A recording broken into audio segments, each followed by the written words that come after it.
Hey, welcome back to Unplayable, your favorite show about our favorite games. I'm D-House, here with the motley crew of Jim, Guy Fieri, and Jay. How we doing, fellas?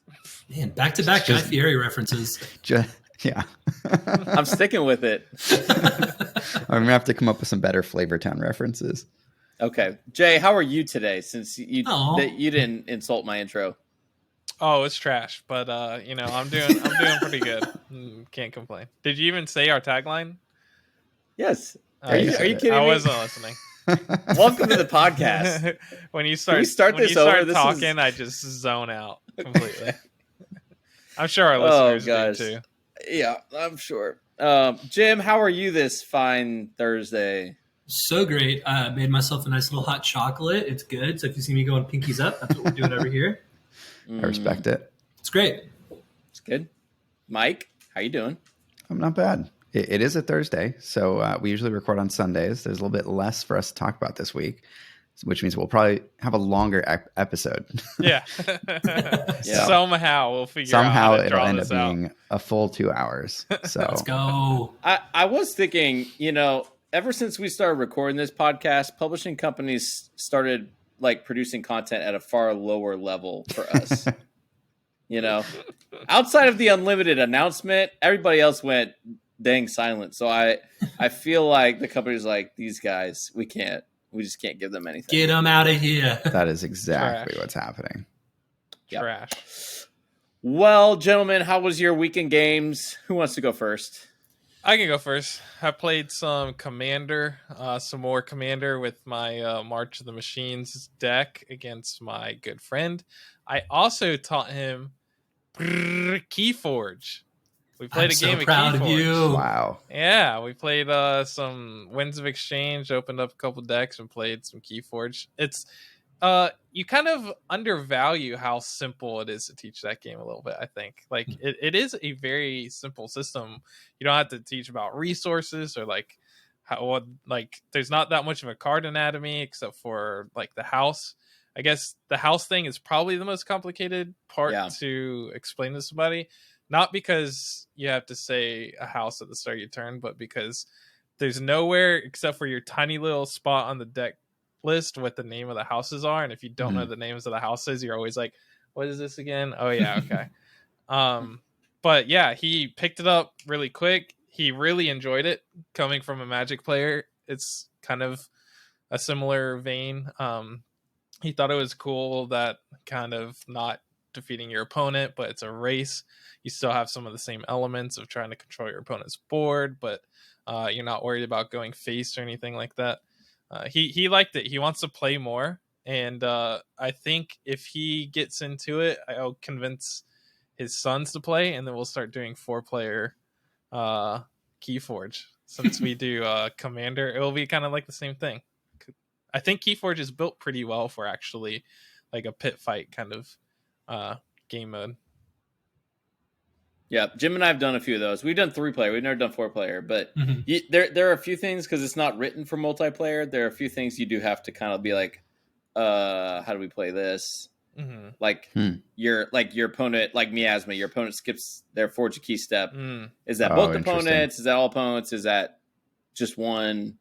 You kind of have to be like, oh. True. But there aren't that many of those. Right. You can choose. Yeah. Yeah, I don't remember. We would just house rule it before the game and be like, this is how we're going to play this or whatever. So, yeah. Did you get any of the PvE content? I have the Gen. I think it was Gencon last year. Yeah, I have the second one. Gotcha. Sweet. The Abyssal Conspiracy. Yeah, Abyssal Conspiracy. That one is. Yeah, and then we got this one. How many players can you play with that? With the cooperative? Is it up to 4? Yes. I have all of them, but I haven't. I got all of them in my Game Found campaign thing, but I haven't opened them yet. This I think it's for Keyraken specifically. I probably want to play it for. It's kind of like Marvel Champions. Mm-hmm. Yeah, okay. Keyraken specifically says up to 3 players. So, but it does sound like a slog fest to do 4. Yeah. So, yeah, that's that. I am stoked to try and play some more KeyForge with somebody down here because there's like no scene for KeyForge at the moment down here. Yep. Well, I'll be down in Florida next week. I'll bring all of my decks because I finally got the email, and it's coming on Saturday, hopefully. Very nice. Let's go. It's going to get there on So, Sunday. we'll throw it I down. guarantee it. Would you say that? Oh, that'd be the worst, truly. Other than Magic and KeyForge, me and Mike recorded some Lorcana and Star Wars Destiny Smash. I'm not going to get into those because you're going to have to watch the videos if you want to see me smash Mike. Because everybody knows that's what's going to happen. Is it? Is it? If it was Flesh and Blood, I'd say, yeah, sure, makes sense right now. Oh, yeah. I would absolutely be destroyed in Flesh and Blood. I did get destroyed in Flesh and Blood when we played. True. It's good. I was like, Lexi, All right, who's next? Okay. Jay already went for me because I've only played games with Jay this week. You've morphed into one person. Got it. Yeah. I'll do like the soft pitch then, David, and let you hit it out of the park. So David and I got to work on some webcam KeyForge games since we don't live in the same city anymore. And I have one deck of Winds of Exchange. And so that thing is my baby, and I love it, and it's really good. And so David said, let me try all this new stuff against this deck that you know really well, can play with your eyes closed. You're so good at it. I said, bet, let's do it. And it went really great, just not for me. So I'll toss it on over to David and let him give the rundown. Let me just catch that ball real quick. Oh, yeah, here you go. Hey. So we set up the webcam. I've never played a game over webcam, but I was like, you know what? The Crucible Online is not ready to go, but I want to play these new decks, and specifically my D-House deck, which is my custom deck name, is D-House, Physician, which is still just makes me laugh. It's like the shortest deck title ever. But I put on a little clinic. Get it? With my D-House deck. Oh my god. I was watching Mike's face the whole time. Make it stop. He got there for the audio listeners. No, but I got to play my D-House deck, and it was just so fun. I mean, yeah, okay. Jim, obviously, how fun was it? It was so fun. No, it really was a good back and forth game. Both were super close. Nice. So, yes, both wins were 3 keys to 2. He was like right behind. Like, it was close. It wasn't like a complete blowout in either game.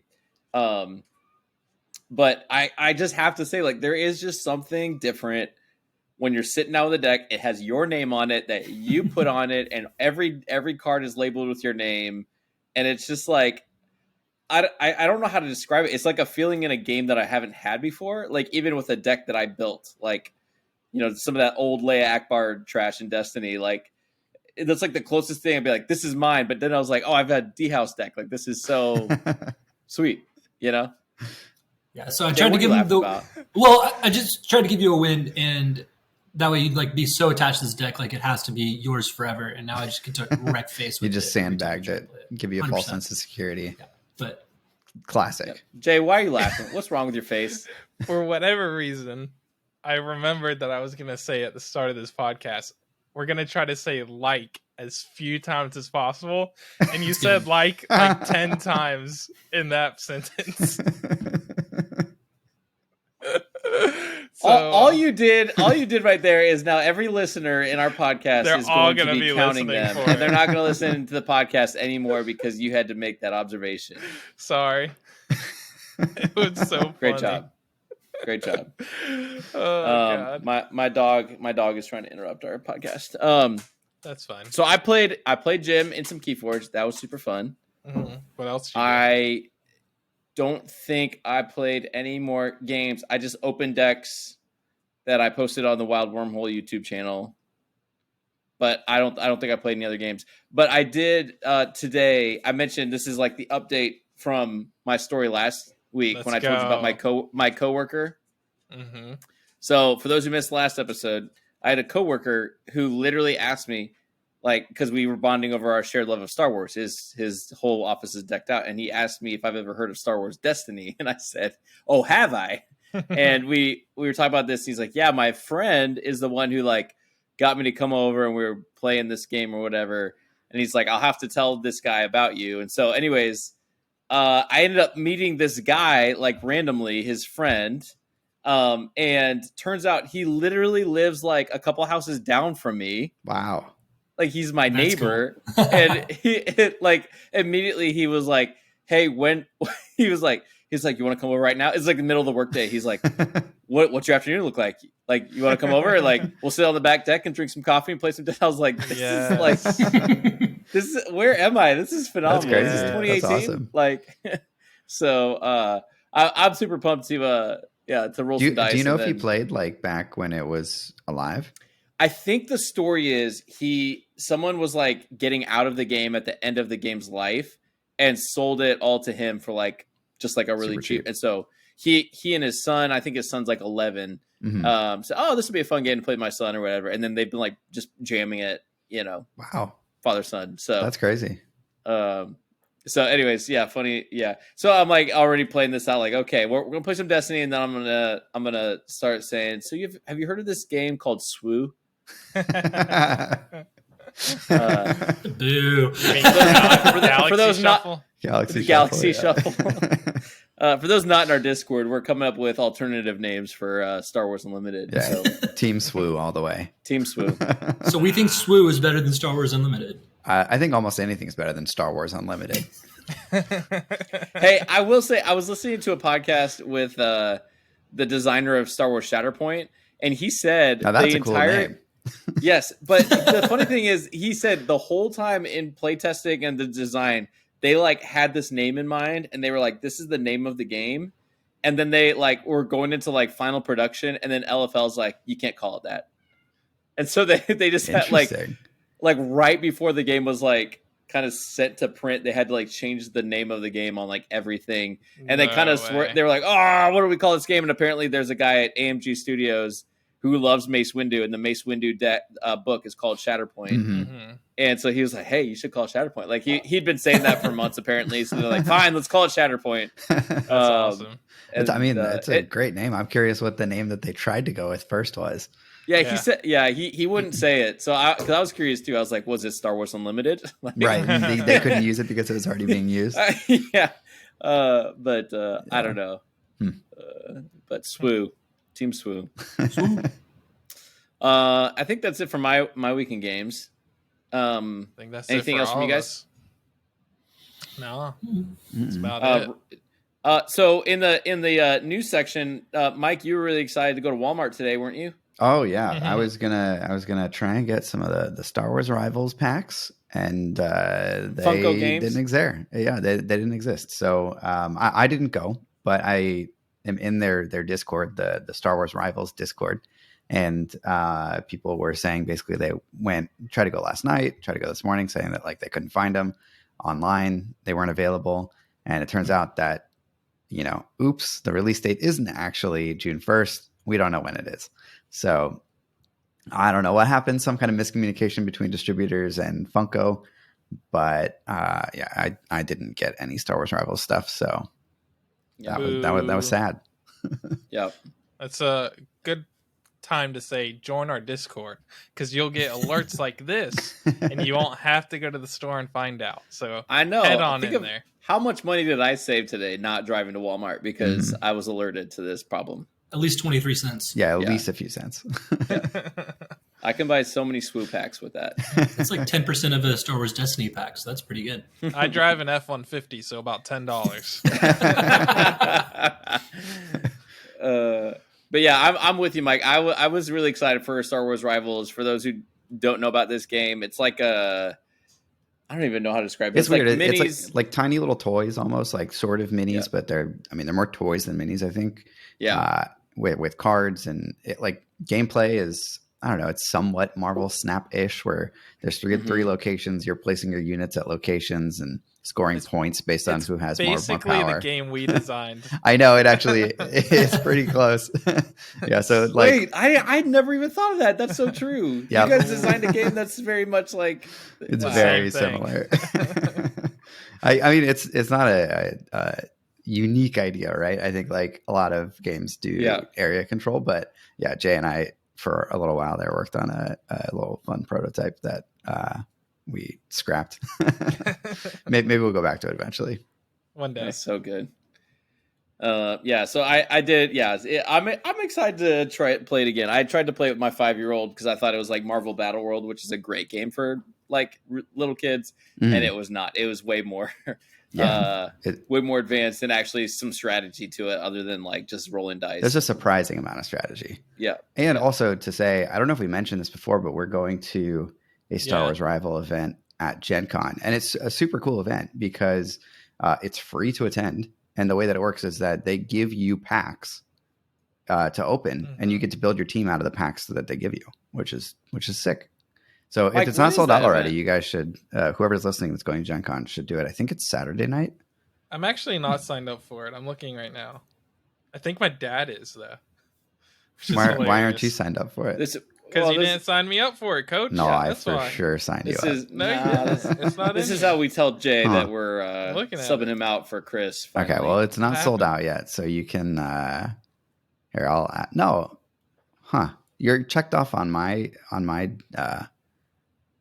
Gen Con page. We'll figure this out after the show. Hey, speaking of Gen Con, Gen Con, huh? Speaking of Gen Con, I don't know if you guys had heard, but there's a little game called Disney Lorcana that's coming out at Gen Con, and it's been pretty, without any conflict or. I forgot about that game. I haven't heard any news about it. Yeah, barely have ever heard of it. I don't even know. But what's the update? What's the update, fellas? I don't know. What is the update? We're all going to make it to the top 8 tournament. Let's go. That's great. We have tickets. That's so because there are awesome Jim's people. not going, but you're welcome. Otherwise, it'd be top 4. Me, David, and Mike are all going to Gen Con, and Ravensburger put out an email that said they wanted to get as many people to play Lorcana at Gen Con as they could. And I know exactly what happened. I know people that did this.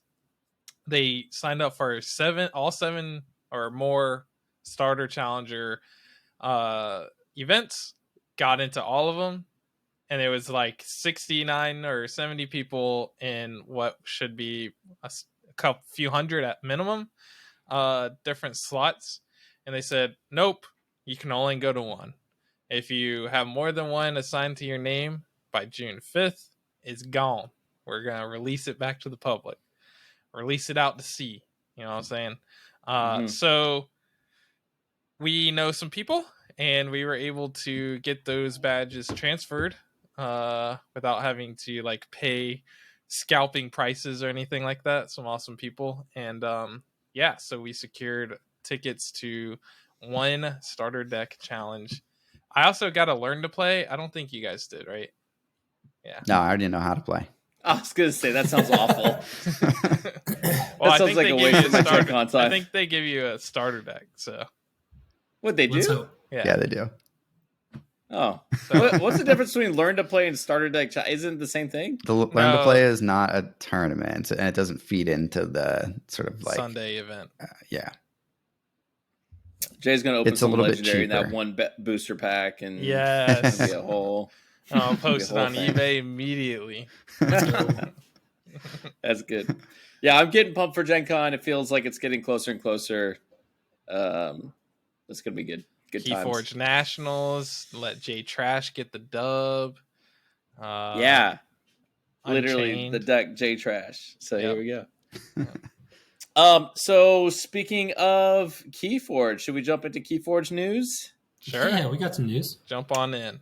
Coach. All right, so we got some KeyForge news this week on keyforging.com. There was an article posted, Important Master Vault Updates. Jim and I decided to fight about it in text and said, this would make great podcast content. So we're going to act like we've never talked about it before and fight about it live. What is keyforging.com? Okay. All right, so we've talked about KeyForge enough. The whole idea of KeyForge is that you buy a deck and there's a QR code, you scan it into your profile, and it's in your profile. When Ghost Galaxy acquired the license from FFG, they started kind of digging into the Master Vault, is what it's called, where they store all these decks, these unique decks. and their information, and they are making some pretty significant updates to how this thing works. And so I'm just gonna maybe briefly kind of scan this article. I'm not going to read the whole article, but if it's confusing, maybe I will. But basically, this Monday on June 5th, actually, some of this is already live. But Winds of Exchange and stuff can be scanned in. Their target is this Monday. But the primary thing that they are introducing is this idea of deck ownership. So previously you were able to scan a deck, and then I could hand it to Jim and he could scan the deck and Mike could scan the deck, and it all just would appear in our profile. Like nobody's like the primary owner. You just all have it in your in your app. There's no real advantage to having it there except to like look at the cards easily or whatever. And quite honestly, most people use third-party sites to actually evaluate their decks. So it was really just making sure it was like scanned in so you could get it to these third-party sites like Decks at KeyForge. But now they're doing they're updating it so that you can actually you register a deck, and you do have to go through your collection again. So for those with giant collections, have to like if they want to like signify ownership. That's wild. A lot of the decks that the mega ownership people have are like, I don't care if I own it or not. But you get to go in and tag, this is mine. I claim this, and I'm the official owner of wherever Femur Bayou Overlord. You had to use not that Jim. Example. Where we actually co-own a deck, which we'll get to in a minute. But yeah, so you can actually like lock it in. I own this deck. And here are the advantages of owning. You might be wondering, why do I care about owning a deck? I am wondering that. So because I didn't read the article. The advantages, they said, they've listed 4: deck copies, translated copies, foreign language decks and tournaments, and theft mitigation. More to come. The main thing is that in the near future, it says Ghost Galaxy will allow deck owners to purchase custom printed copies of their decks. So they just did this custom printed thing with our names. Now you'll be able to purchase custom printed copies of their decks if you are the owner of the deck. These decks will feature a special border and text to indicate that they are copies, and deck copies will be allowed in official tournaments provided the player has ownership of the original decks. So some of the advantage of this, they talk about like if you have a deck that's been damaged or you lost a card, or you have a really valuable deck, like we've talked about. There was a deck bought a couple months ago for $3,600 by 2 people. You might not want to play that in person when there's like water bottles and greasy fingers and all, even if it's sleeved. So that's the first thing. So let me stop there. And any reactions to that? I think that like printing as a service is like something really cool that KeyForge can do, and specifically Ghost Galaxy, since they own their own printer and cutter and all that kind of stuff. I think they could expand on that exponentially and have some really cool things that they can do with the system and in the game and different decks. And I mean, even if they do like an upcharge, I can imagine like being able to pay to have like a different border or whatever.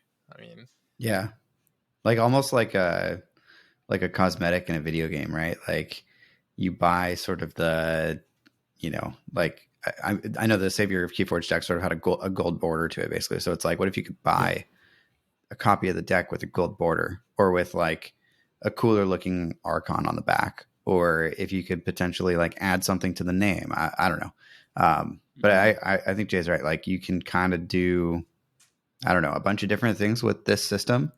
So it is cool that they have it. I don't know, like,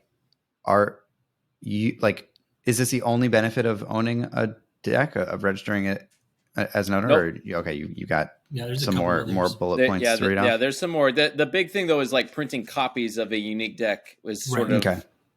a new thing. So I can see the benefits. They seem a little bit niche, like, oh, you spilled on them, you lost them, whatever. Like it's cool that the service exists.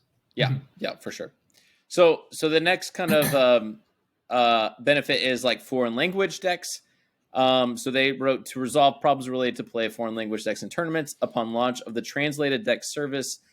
Only the local language and English decks will be allowed in official KeyForge tournaments.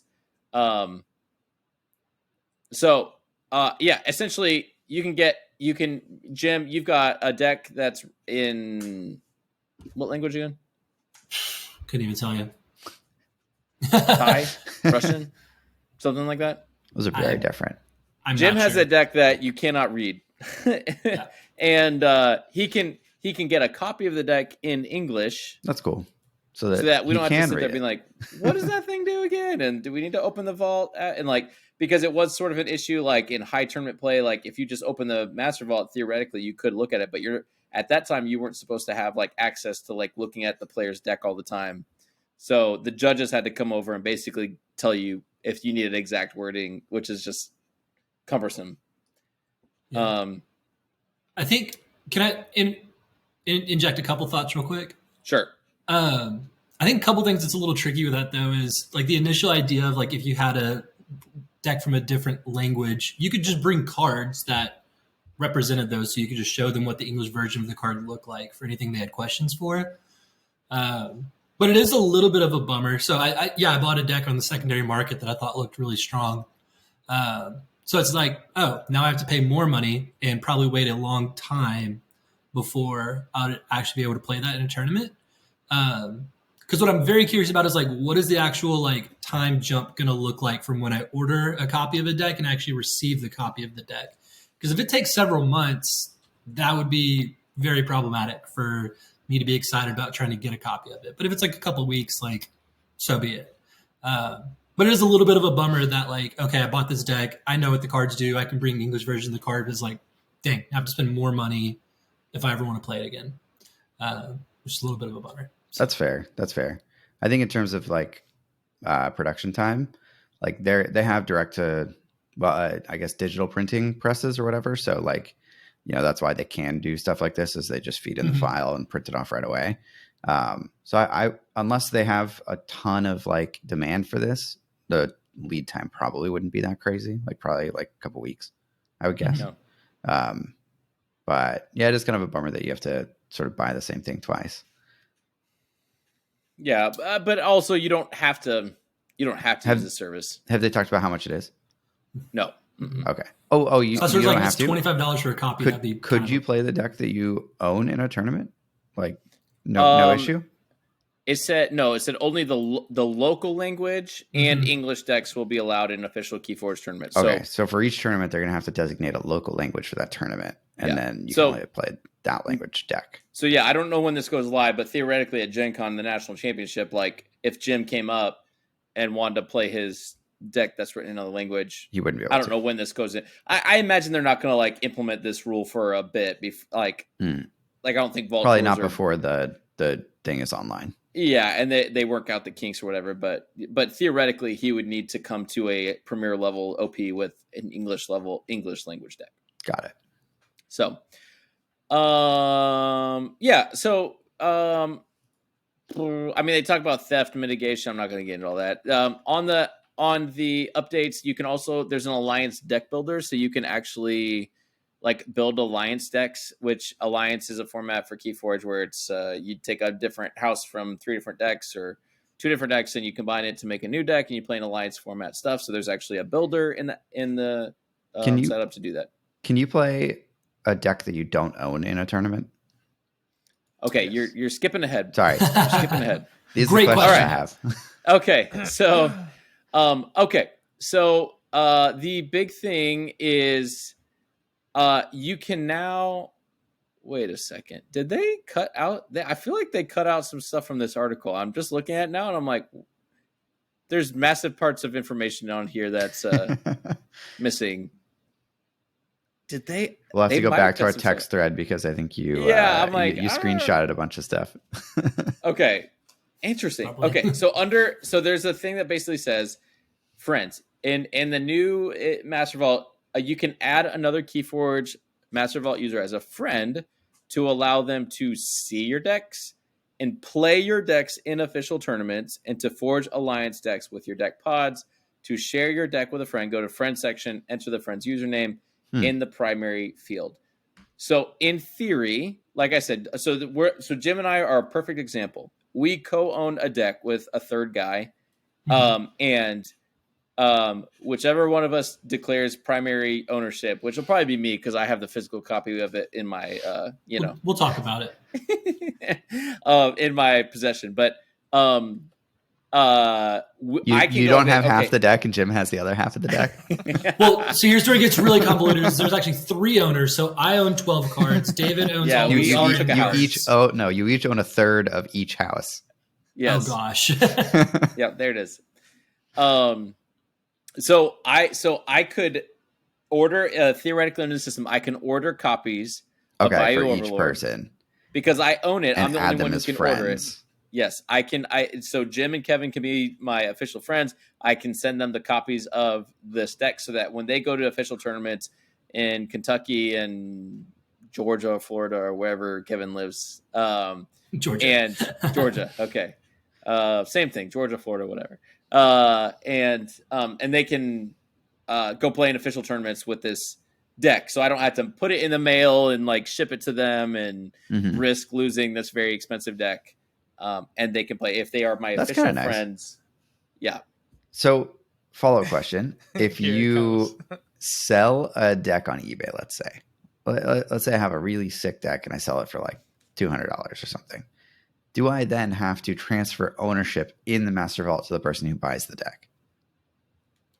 Yes. Yes. That sounds like a pain. I mean, you don't have to, right? But you would have it sounds to. like it's like both sides have to click something that says transfer ownership, and you pull on their name, and both sides have to click yes.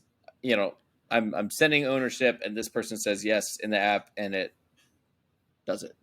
Okay. I don't think that's that big of a deal, to be honest. Until you're the person that buys the there. $200 deck, and then the person doesn't want to give up ownership. Yeah. And then they just print themselves a copy. That could be a weird. Well, okay, no, but there was. See, this is where I feel like they took stuff out of this article, but maybe I'm crazy. So someone's gonna say like, "No, why are you're crazy? Everything was there." I'm sure they thought of all these questions, so there's probably answers. This is where me. Okay, go ahead. Sorry, this is where communication. This could have been better. But Michael Hurley in the Sanctimonious Discord, he's the director of operations. Someone asked him a direct question about like, hey, okay, so my team and I go to a tournament. Can we all play the same deck since we have copies of this? And he specifically said, no, only one version of a deck can be registered for the same tournament. Got it. That makes sense. Yeah. And when you present it, you have to prove, like, you essentially present your app and say, like, I either own this or I'm friends with the owner. So if I have a copy, I can play this. So if you're in that scenario, Mike, you said, I'm going to sell this to someone. I'm going to make my own I'm going to make my own copy. And then whatever, I transfer ownership, but I have a copy of this deck. No, like the only place you can play that is don't transfer ownership. They don't transfer ownership. Say I sell you a copy. Yeah. I mean, I feel like that's. I just don't transfer. I mean, it's definitely like a sketchy person would do that, right? But yeah. This system essentially allows the sketchy person to be sketchy. Yep. I'm sure there's something in place for that. There has to. Yeah, you can't dispute.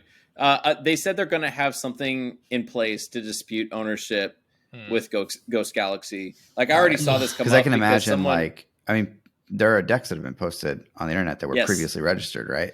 And the QR code's available. So people are probably registering a bunch of decks. This is why we always said, like, cover your QR code, which I did half the time, I guess, and half the time I didn't. But I don't know. But I immediately went up and I was like, where have I posted decks that I don't want these decks?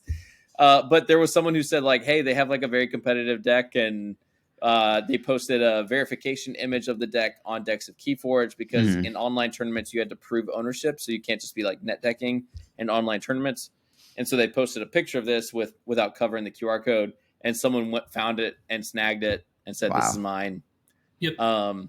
And so it's gonna get. I'm like, oh, this feels. They should have had some lead time. They should have said like, hey, we're gonna do this in 4 weeks, 2 weeks or something, or something, But the fact that they literally said, hey, today, and then like if you were at work, like I literally was like at work and I was like going on decks of KeyForge and taking my.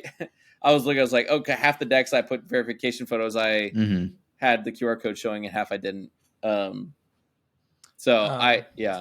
I don't know. So what about the space where somebody has like an insane deck? So like say the deck you guys have, and then they start letting people rent that deck. Like you can pay to get a copy of it. I'm not going to give you rent ownership instead of prostitution. I'm not going to give you ownership of it, but we'll be friends in the app, and you can pay me. Yeah, pay me like $50 This is to be your friend. This is where it feels gross, but that was exactly my concern with it. Was just like, okay, is that an actual problem? Is that a problem? Like, if you guys rented out that deck and eventually earned back what you spent on it, like it's called capitalism. Are you guys sad about it? It's called free market, Jay. What does that environment look like, right? Is it like both people have to all opt in, tournaments are going to have like the best possible decks now? I guess that's the worst case scenario, is that all tournaments have like whatever the top 50 decks are split amongst whoever is going to that tournament. I mean, you can literally go to decks at KeyForge and look at the decks, the highest SAS, go down, and then if that person's going to be at the tournament, then go to the next person. If they're going to be Jay, at the tournament, you're making me want to go find a really high ranked deck and buy it so that I can rent it to people. I was also just thinking the idea of like, if you could like sell your friendship kind of idea. So like, okay, you could have access to my deck list for the next month, whatever deck you want, you tell me, and I'll get a copy of it and send it to you.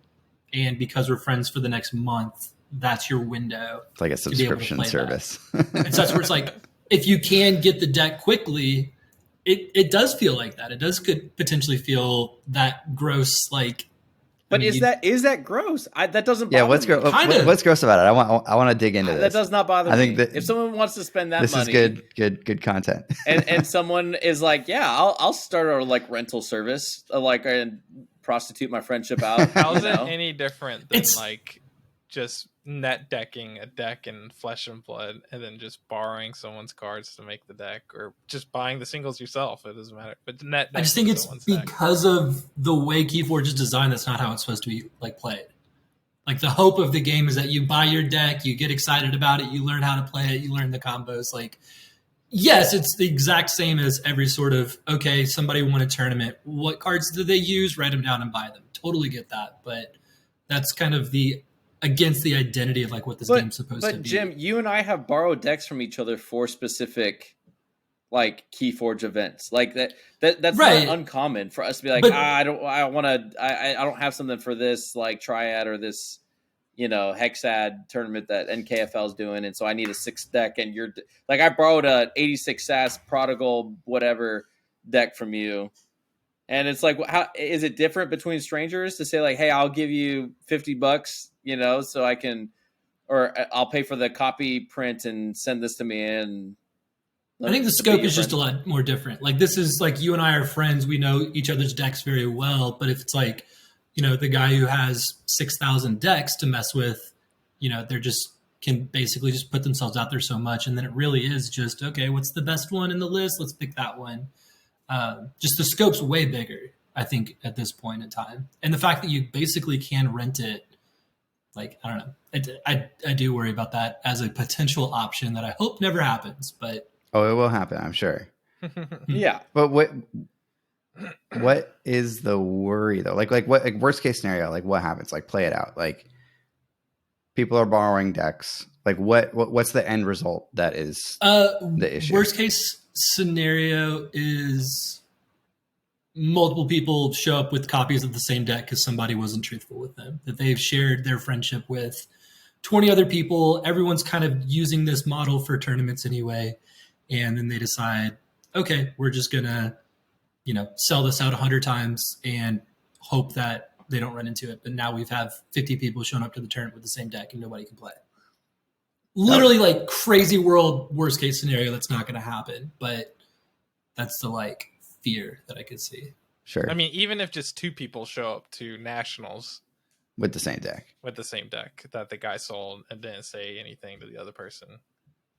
Then they fight to the death and winner gets to play in the tournament. That would feel bad, right? I don't think I have like a moral issue with this. I don't think I have like personally have any issue with this, but I do think like Jim's point about it being sort of against the identity of KeyForge, I think is probably correct. But I think that like this whole thing is against the original identity of KeyForge, in my opinion. Mm-hmm. Like, I think, I don't know. Having multiple copies of the same deck is against the identity of KeyForge. Right. Like, I think if you asked Richard Garfield, like he'd say, "Oh, if you lost your deck, you lost your deck. Go buy another one." Yeah. But Richard Garfield will also say when he made Magic, he thought people would just play with the cards they had and 100%. Figure out what to play, and the whole idea of net decking would never even be a thing. I think the moral of the story is that the players of your game ruin your game. Not wrong. Don't listen, Ravensburger. Give us spoilers. I mean, it definitely feels like it's came full circle at this point, right? Like, you can literally go buy whatever you want. Do you guys think that this ends up benefiting KeyForge overall if this happens? So imagine decks get rented out. Like, if I'm not in the game enough to actually do this, but let's say I was, a person who wanted to make a bunch of money off of like renting KeyForge decks. Does it then incentivize me to go buy a bunch more KeyForge decks than I would have otherwise to try and open the best ones? I mean, you already said that you're tempted now to go buy the one best deck so I can rent it out. Yeah. That's what I'm saying. Like you kind of said that already. Like, would I mean, I probably won't do it though, but I'm sure somebody will. But to me, this is similar to like the collectability argument in TCGs, where it's like, you want there to be people buying more packs than they need to essentially subsidize the game for everybody else, and to support the publisher enough that they can make the game as good as they want it to make, or as good as they want to make it. So if you're able to I don't know, tie this monetary sort of incentive to opening more decks, do people buy more decks, and does Ghost Galaxy then have more revenue to do what they want to do to improve the game and, as a whole? What do you guys think? Jim does not think. I'm struggling over here. I tend to think no, it doesn't help them out, because like, what's my incentive to go open more decks? Like, I think when I first got into the game, the idea of pulling that crazy tournament winning deck was really exciting and fun, but at least at this stage, I'm just like, that's not realistic. I mean, it's always still possible, but it's not realistic. So it's like the same idea of like, you're better off buying singles than packs. Is the odds of getting a good deck just so low that it wouldn't be financially worthwhile? I think so. And I think the barrier for tournament play is already so vastly like defined. If you're allowed to keep playing literally first set decks, the people who have been in the game that long, I'm just convinced like that barrier is just so high right now that these are also the people that know each other well. So the whole thing of now we can communicate with whoever, it doesn't have to be a teammate, and rent decks and all of that. Like, those are just going to be the people with those decks. So it's like, it's just making the barrier that much bigger. In my head, I don't mean to say like doom and gloom ideas with it. It's just, I don't see how this helps people buy more random decks outside of like, it's a cool idea for like claiming ownership of a deck. I don't know. Just the playing copies thing is, it's thrown a whole wrench in people's abilities to kind of like mess with everything. The downside you're saying is like lower accessibility because of the systems that have been created. Like, I would say a higher barrier of like being able to compete. Right. What if you are a person who can't afford like a really expensive deck that could win, but you're a really good player? But you could rent a deck for like $20 or $30 or whatever and have a chance at competing.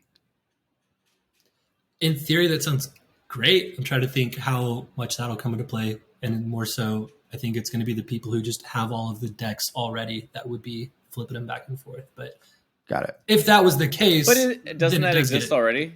That's what I'm saying is like, I think like you went worst case scenario. I think best case scenario is like, oh, now I actually can, like, okay, so the deck that was sold for $3,600, Pink Fraud, Dr. Sheep, and X-Ray are their Discord names. They own this deck. Okay, if there's some odd competitive event where I know neither of them can go, like normally they would not put that in the mail and mail it to me, right? To say like, hey, here's our $3,600 deck. But I've ordered a few copies and I'll rent out the friendship, and I'll give the rights to you for $50. And the risk is lower on their end, but allows me, because in some ways, Mike, I feel like what you just said, like a good player who just doesn't have the money to compete at the highest level, like I don't want to say this arrogantly. I just feel like I think I am a good player, but I don't have the top level decks to win a KeyForge tournament. Shut Jay. your mouth, Jay. I'll see you on the Crucible. Hey, let's go. All right. Call him out. All right. Okay. I've got receipts, baby. No, I literally don't mean that, but I'm like, I feel that. Like, I genuinely feel that. Like, I'm like, I don't have the finances required to win like a vault tour where I could win like whatever. I forget how much they're each, because each vault tour has like a $10,000 prize pool. I think the winner gets 5,000 or something like that. But I can imagine a scenario as well where like someone rents the deck out to you, but you don't pay them anything. But if you win and you're in the money, you pay them a percentage of your winnings. Oh, we've got some investment. None of this stuff is new, right? Like this is all stuff that already exists in every other sport almost. Mm-hmm. It's like if you're, I'm going to use a dumb example, I guess, but like if you're a race car driver, like you don't own the race car, like, you know what I mean? Like you somebody else pays for you to drive that car. And if you win, you get a percentage of the winnings. So it could basically be very similar to that. Yeah. It's interesting to think about. Yeah. My thing is like, we can go to best case scenario, worst case scenario, but for the majority of the players in the middle of those scenarios, like us, like me and Jim and Kevin, it's just very practically helpful that we can get 3 copies of this deck printed and we can all have one. So that if one of us says, all of a sudden I can go to this tournament, it's not like, oh crap, can you mail that thing to me? Or if one of you loses it on accident. Yeah, you're right. So like co-owning decks is now like a very viable option.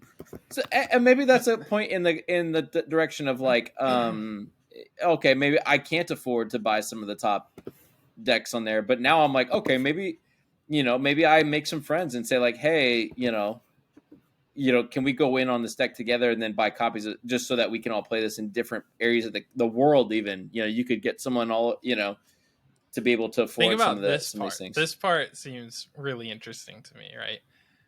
Think about it like people that play street basketball and then they watch NBA and then they go and like play street basketball, right?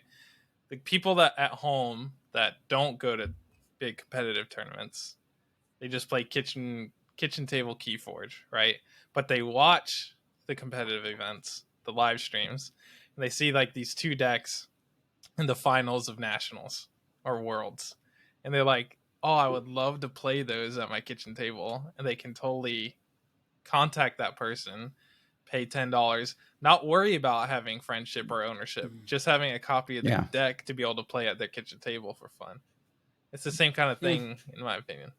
I remember when people already do that online on TCO. Like people will literally just go like, oh, here's Pink Fraud. I just want to see how this plays. And they'll play it online for free because you could just get the deck URL and just plug it into TCO and do that. So I think that's a plus, maybe. Yeah, it could be. I mean, the person that owns that top deck, I mean, maybe they just sell a bunch of copies of it without giving friendship access or whatever. And it reminds me of back in like the 2000s. I know Magic did it. I think Pokemon might have done it too, where they released like the World Championship decks, which were like the decks that the world champion played to, win whatever event it was. And they had like a different colored border or whatever, and they weren't legal, tournament legal cards, but it was a full playable like top level deck that you could play, with your friends, whatever. Pretend that you're in that scenario. So, I think that there's a group of people that are interested in that. Do you think KeyForge is big enough for the financial aspect of this to actually be an issue for people to be spending tons of people to spend $100 to rent a friendship to play a deck? Currently, I do think there is a very passionate small community around KeyForge. It's no accident that a deck sold for $3,600. Right. Like a month ago. After that's actually pretty wild. Like the game being where it's at and it's selling for that dollar value. Yep. If the game becomes more popular, like that's a very good purchase for those people. Yep. I think with official organized play coming back with cash prizes, we've got a July event, an August event, September event, and Gencon. So basically the next 4 months where people could win significant prizes. Although Gencon's not a cash prize.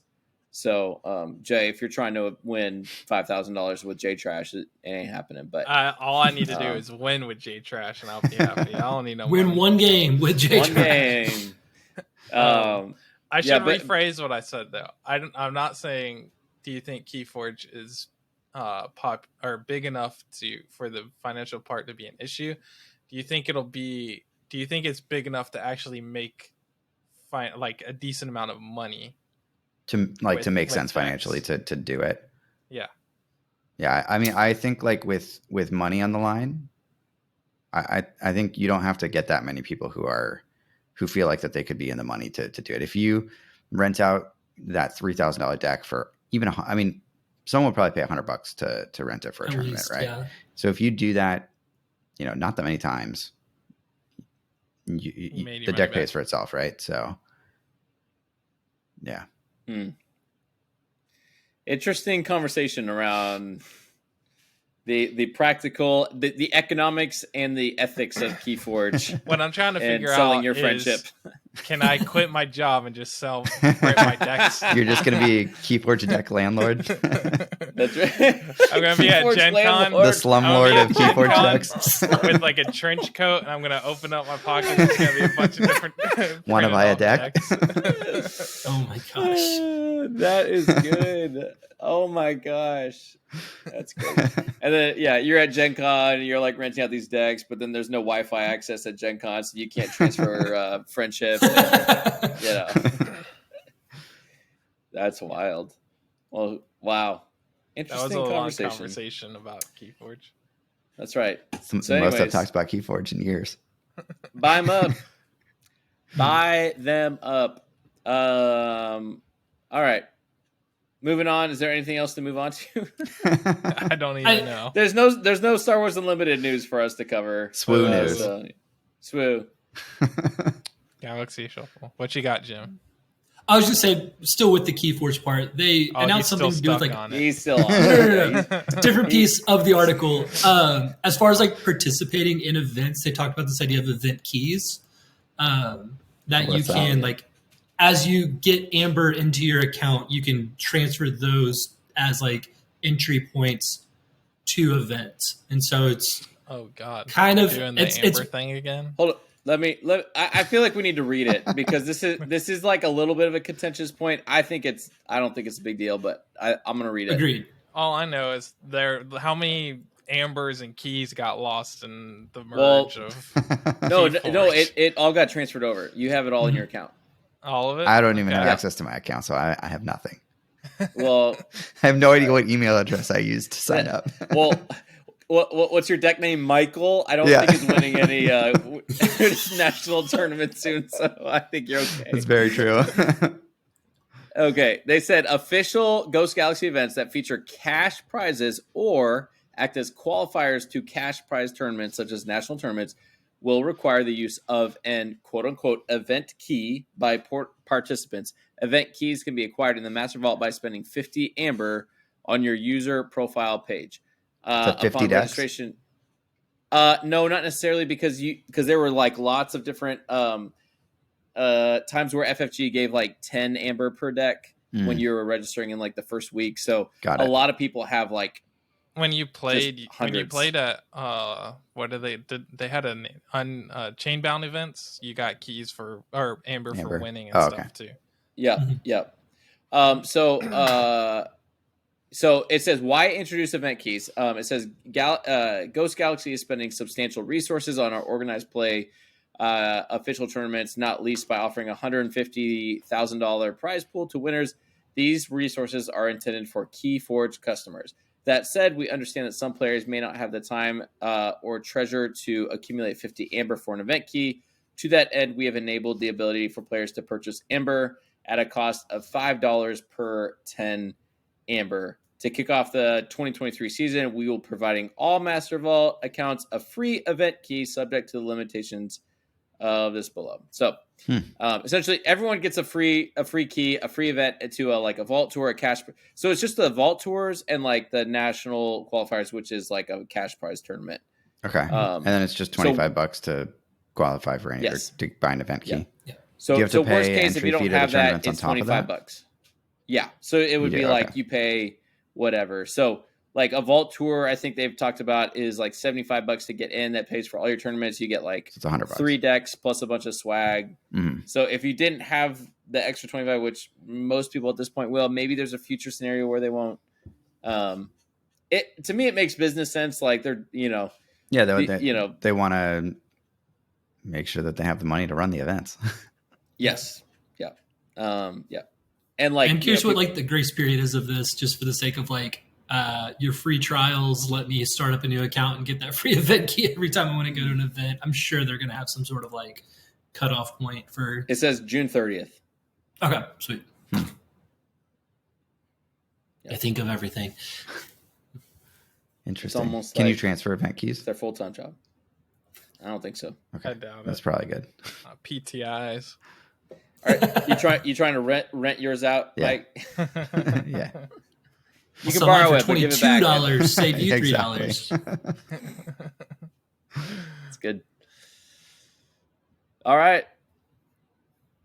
What else we got, guys? Anything else? That's it. I can't think of anything else. Episode. Yeah. We were hoping for a SWU article this week, but no dice. But I mean, there's still 3 more days left before we would normally podcast. So there's almost a guarantee that tomorrow there will be a new SWU article. Here's what I know. And when we post this next Tuesday, it will be old news. So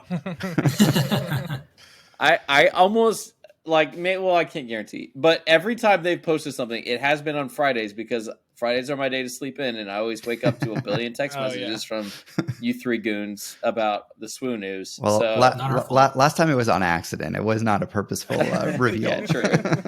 Fair. So we'll see what accident happens tomorrow. All right.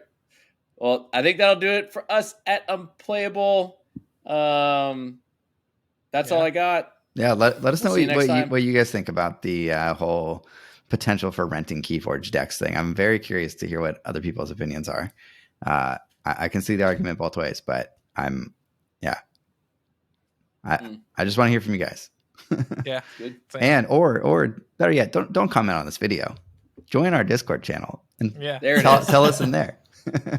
Yep. Or do both. Yep. That's good. Sweet. All right. Thanks for tuning in. See you next time. Bye.